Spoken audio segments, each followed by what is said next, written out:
Latest update sa love team na Jomar at Carla. Ano na nga ba ang susunod? So, yan po ang ating pag-usapan for today's video. So, kumakailan nga po, no, medyo matagal-tagal po na hindi na po nakapag-upload ang Team Kalingap. Pagdating nga po dito sa love team na Jomar at itong si Carla, no. Dahil siguro, sobrang busy po ang isa't isa.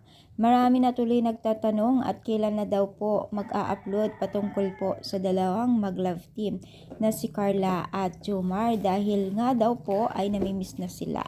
So sa ngayon pa lang guys ay wala pa pong latest update po sa love team Jomcar dahil nga po ay alam naman po natin at nakita naman po natin yung mga latest update po upload po nila Kalinga Prab at Kuya Bal na kung saan po ay nasa ibang bansa sila. Pero ngayon guys, alam ko po nandito na po sila sa Dait. Pero syempre, konting pahinga muna bago sila mag-ikot ulit.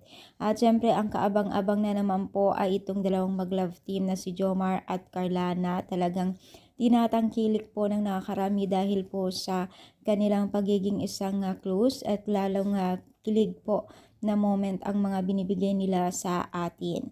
Lalo't pa man po ay habang tumatagal ay lalong nagiging close po sila sa bawat isa, maging na rin po ang mga netizens, taga-supporters nila na nag-aabang ay talagang pinapaigting nila ang pag-aabang po.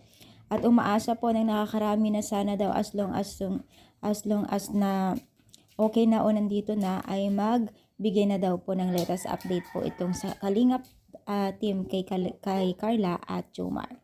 So, kayo ba ay na-miss nyo na ba ang love team na Jomcar? I-comment down po dito sa baba at palike po ang ating video. Thank you so much. More power guys and God bless po.